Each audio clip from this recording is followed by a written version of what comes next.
Hey, this is my ranking of all 13 Star Trek movies. Yes, I said 13 because I went to go see Star Trek Beyond last night, threw it in the list. And so before we get started, I just want to say you're not going to agree with my list. And I know that because I don't agree with this list because I keep changing it because I can't decide what's number 3, what's number 4, what's number 5 because I'm so passionate about Star Trek. Some of these movies I've been watching my entire life. Therefore, the order's crazy because I keep swapping it around. And there's a couple of the rankings in here you're going to think I'm crazy for putting them where they are, but it's my list. I've got nostalgia tied to certain movies, and some of them aren't good, and they're still nostalgic for me.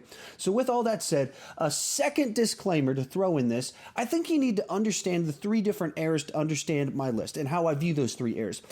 So the 3 eras are pretty straightforward. The original Star Trek movies, the Next Generation movies, and now the new JJ Trek reboot series. And the thing is, the original Trek movies had a certain advantage in that they were coming 10, 15 years after the original series had debuted. And so they had this rich history of the TV series and then a gap of time where the actors aged, time passed, people would have been promoted, ranked up. And so therefore those movies had this advantage of being able to see the crew in a totally different place to where you could tell new cinematic stories and really look at life as we progress through it. The Next Generation movies then had the huge problem of being the follow-up of a great TV series that ended on an extremely high note, and then just months later there's a TV show. And all the movies felt the weight of just feeling like an episode with a bigger budget. And then the rebooted series has the problem of they decided to make them blockbusters with gigantic budgets, and therefore they have to have the spectacle that comes with that to appeal to a modern audience to get the money they need back. But then it's a TV show based off of a very agenda-driven TV show from the 60s that was fairly low budget that got canceled. And so to be true to that and true to what the spectacle we demand, there's a lot of compromise that comes with that. So with all that said, all my disclaimers, where I'm coming from, the way I view these things, here's my list from worst to best of all 13 Star Trek movies. Number 13 is Star Trek Nemesis. I'll put it this way. I didn't even see this movie in theaters. There are Star Trek movies that came out before I was born, and I've seen them in the theater. This is the only one I have not seen in the theater. I saw it, was not impressed after it came out on home video. I think I've rewatched it maybe 2 times. And I'm someone that watches Star Trek 3 like 4 times every year. And Star Trek Nemesis, it's just a movie that was forgettable to me. And it's so interesting because the villain in it is played by Tom Hardy. If they announced today Tom Hardy will be the villain in the next Star Trek movie, I would be so excited. But that doesn't looking backwards on him 15 years ago as a guy in his young 20s. The movie, it's just not interesting to me. I never have any interest in watching it again. Number 12 is going to be Star Trek The Motion Picture. It has incredible visuals. It's just so boring. So little happens, and there's all the jokes about scenes of just people gawking at the screen as the camera flies around the Enterprise as they enter into Voyager. But my biggest problem with the movie is the crew just feels off. Like there's a plot reason why Spock is off and strange and different, but the chemistry of the crew just isn't there. And so the movie it's not all that interesting to watch. And I would say, like, it's a well-made movie. It's cut together well. It's directed well. Just they picked a boring plot. And they did stuff with the characters to where the old crew just does not come together the way that they do in other movies. Another movie, which is probably ranked higher than you would expect me to have it, which is number 11, Star Trek V. Of course, this is a dumb movie, but at the same time, the movie's got some great character moments between the crew. And as much as people will pick on the row, row, row your boat scenes where they're camping, that feels like a group of aging men who have known each other a long time that would go camping and are just having weird moments where they're drinking alcohol together. And so those moments really work for me. And I got to throw into this one. I've got some nostalgia tied to this one. There's a story from when it was in theaters. it's my earliest memory of going to a movie theater. I know I saw movies in the theater before, but it's the earliest one I remember. And my mother, my sister, and I were on a car trip out to California. We stopped in either Arizona or New Mexico in a theater, in a city for the night. And we went to go to the movies to see this movie. And the theater wouldn't show the movie if they didn't sell enough tickets. And so we went in waiting, hoping that they'd sell enough tickets for it. And eventually just enough people trickled in that they showed the movie. And that's my earliest movie or memory of going to the movies in the theater. We also had a cassette tape of the soundtrack. It's actually a very good soundtrack that people forget about because the movie itself is not very good. But for me, I rank it above those Star Trek Nemesis and Star Trek the Motion Picture, because if I'm going to sit down and watch a Star Trek movie, I'm more likely to watch Star Trek V for those character moments than I am to watch Star Trek Nemesis or Star Trek the Motion Picture, because those movies are just not interesting to me. And Star Trek V also, in its badness, is so bad that it is good, with the classic, what does God need with a starship? Like, you've got classic moments like that. And the behind-the-scenes stuff, if you've watched the commentary on the DVD, it's pretty great to hear Shatner talk about the stories of how he wanted rock monsters and actually see footage of how bad they were. And then to know that 10 years later, when they made Galaxy Quest, they actually put the rock monsters in Galaxy Quest. It's all pretty great. Number 10 on my list is Star Trek Generations, a movie that on paper seems like a great idea of passing of the torch from Captain Kirk to Captain Picard. This should be a great, great movie. Unfortunately, it really is a pretty ill-conceived movie. The plot line they have isn't very good. The whole idea of the Nexus is not very interesting to me, and killing off Kirk the way they did, kind of on a planet, pretty small scale, he falls off of a bridge. It's not worthy of Captain Kirk. And the way they brought these two things together just does not work. In light of especially a long history of plot lines involving time travel, where they've done such an amazing job of having our characters interact with different generations, and especially like Star Trek 2009, where we've seen that you can have this work. Star Trek Generations, it does not work. With all that said, there's some good character moments. There's some funny moments. It is nice to get to see a couple little times where Picard and Kirk do interact with each other. However, the movie on the whole just does not work for me, especially thinking of it coming just months after All Good Things. All Good Things would have been a much better movie than Star Trek Generations, and you wouldn't have had to kill off Kirk. If you don't know this, one of my email addresses and my handle on YouTube is Kirk Never Died. It's a reference to this movie. That's how passionate I am about this movie being very frustrating in the way it handled the Kirk character. Number 9 on my list is Star Trek Insurrection. This is a movie that, oddly enough, I actually like more as time has passed. But the big criticism and the big comments that you hear from people, and that I said back in the day when I first saw it in the theater, was it just feels like a really good episode with a bigger budget. And so as time has passed, I've thought to myself, well, that's not all that bad of a thing. That's a good thing. I would say a really good episode of Star Trek is really enjoyable. I would really enjoy Star Trek, so that's not really a criticism, except to say, as a film, it doesn't have the grandiose spectacle that a movie really needs to be cinematic, but it's still an enjoyable time, and that's what this movie. It's basically the biggest budgeted episode of Star Trek: The Next Generation. It's not wouldn't have been the greatest episode, but it's still a really good episode. Coming at number 8 on my list is Star Trek Into Darkness. This is a movie that I literally left work midday to go see it, to make sure it wouldn't get spoiled for me while I was at work, because I couldn't stay off the internet, so I just left work to go watch the movie. And it's a really fun ride. I enjoyed it at the time that I saw it, but upon reflection, as upon hearing other people's reviews and criticisms of the movie, it's a really flawed movie. The problem with the movie is that they cut too many corners. They cheated too much in making this movie to be able to do the tricks that they wanted to do. And so they're making the movie, and suddenly there's technology that you can transport across the universe. That's cheating. That's not a technology that existed, and it really is important if it does exist. And so they cheated. This is, of course, a spoiler review. And so at the end of the movie, There's magic blood that can bring people back to life. That's cheating. You can't just have this device that comes in that solves your problems. And by having that plot device, you removed all of the emotional weight of the decision that they just made to kill Kirk.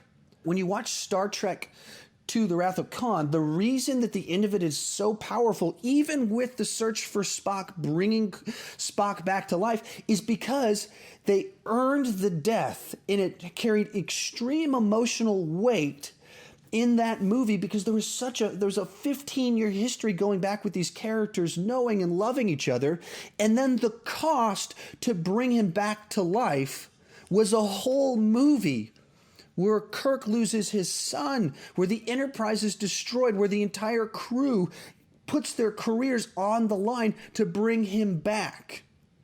Not just like, oh, a plot device. His blood can cure death. Let's use that. Death is cured because of magic blood. They cheated. So it's a fun ride. I enjoy the characters. Cumberbatch was great. I'm so glad they brought in RoboCop to be the villain. But they cut some serious corners to get there.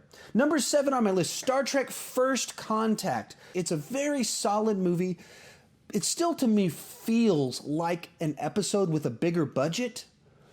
But at the same time, it'd be a great episode. It'd be one of the greatest episodes if it had been an episode. So it's really high up on my list. I really enjoy it. It's a lot of fun. There's some great action. The characters all get some great moments. You get Worf beating up the Borg, which you always want to see. So I really enjoyed it.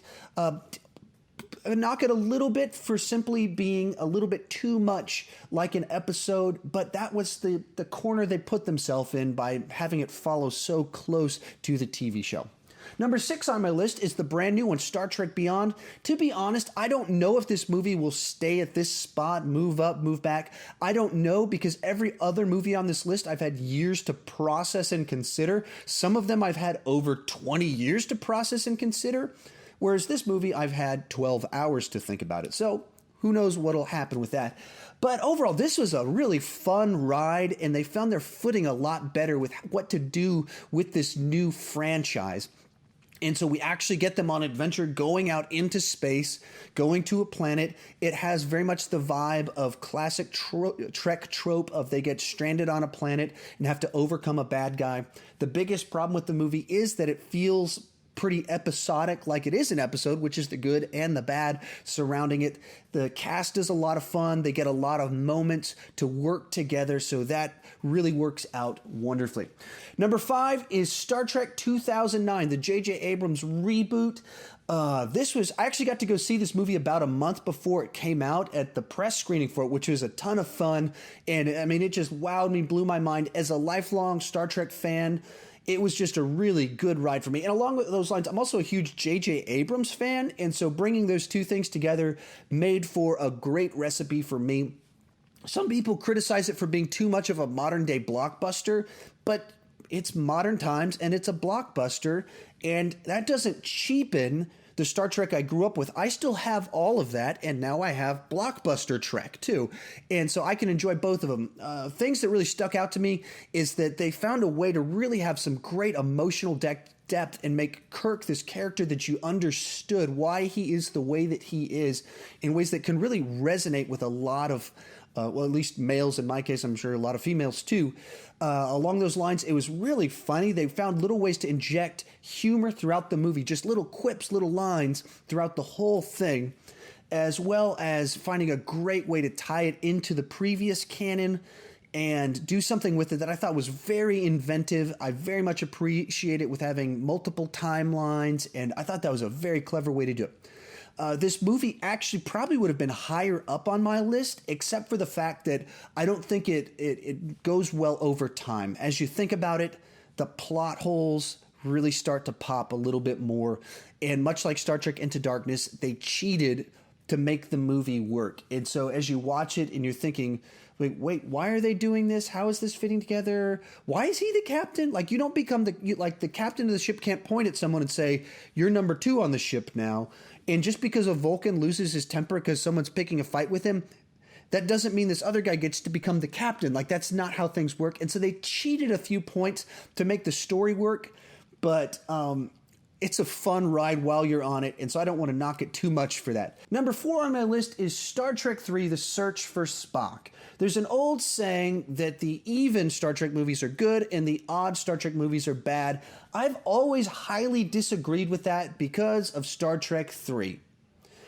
This is just one of my favorite Star Trek movies. This is the one I had the hardest time placing for the simple reason of I can watch it and see the flaws. I know it's a movie with some big gaping holes in the plot. You can see some of the cheap production in it. They have to cut some corners. The villain, who I think is great because Christopher Lloyd is so enjoyable to watch, is kind of a weak villain because he's just so one note as the crazy Klingon that wants Genesis and keeps screaming for Genesis even when he's about to die. But at the end of the day, this movie captures the loyalty, the friendship, the love of this crew so well that if you're following up Star Trek II, what do? The crew is broken over what just happened, and they will pay any price if there's some hope that they can save the day. And that is just so powerful. It's in a great little piece in the Star Trek story that I think it just strengthens the picture as a whole, because you see how much they truly care, that they throw everything out. Like, this movie ends on such a happy note because they bring Spock back. And if you think back on the movie, it's really a sad, depressing movie. They've all basically been fired from the Federation. Kirk's son has been killed. The Enterprise has been blown to pieces.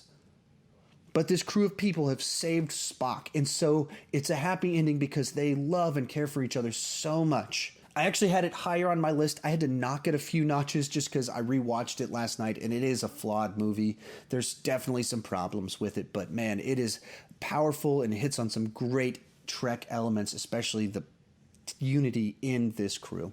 Number 3 on my list is Star Trek VI, The Undiscovered Country.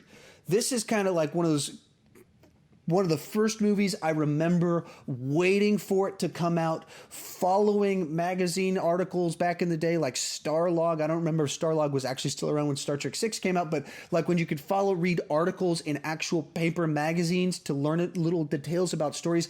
I was doing that just a little bit with this movie, and which is now what I do all the time using the internet.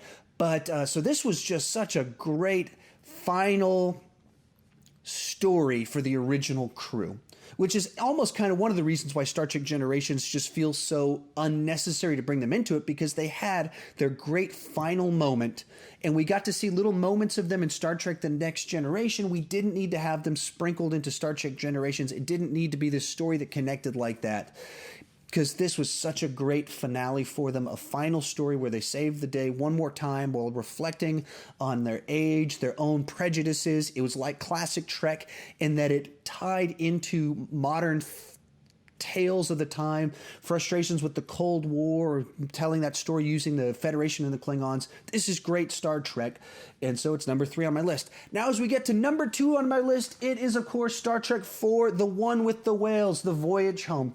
This is just when Star Trek got really fun out of nowhere. I mean, I don't remember when the movie was released because I was like 5 when it came out. But as soon as I started watching it, I mean, it was just such a different change of pace, in particular from the 3 movies that came before it. I mean, just out of nowhere, so fun, cornball humor, but it worked because they earned it.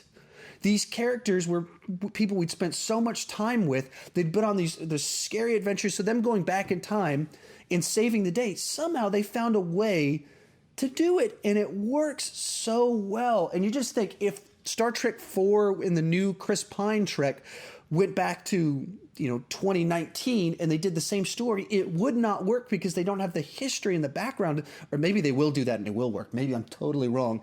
But I can't imagine it working the way it works so well with Star Trek IV: The Voyage Home, because they earned having this fun, lighthearted adventure running through the year 1986 looking for whales. Somehow that works, and it's a wonderful, fun ride that there's a reason that people that don't like Star Trek like The One with the Whales, and they call it that. Even my wife, who didn't grow up with Star Trek, she's like, I like Star Trek 2009 and then that one with the whales. So it's really remains true that people love The One with the Whales. Finally, number 1 on my list, it's the obvious pick. It's the pick most people, if they know what they're talking about, pick, and it is Star Trek II, The Wrath of Khan. This is just such a wonderfully crafted sci-fi movie.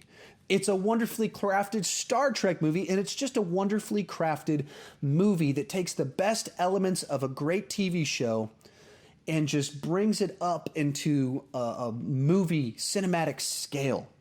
It's a great follow-up to the TV show. It's just an incredible example of what you can do when you follow a TV show years later, or you do a sequel to a movie years later and you see people at a different stage of life. This is how you do that right. It's like a movie that Hollywood has been trying to replicate the last several years we've got Independence Day Resurgence, we've got a new Ghostbusters movie. They keep bringing back these things with sequels that are 20 years later that don't seem to get it right, when Star Trek II: The Wrath of Khan did it right way back in the day. And how do you do it right?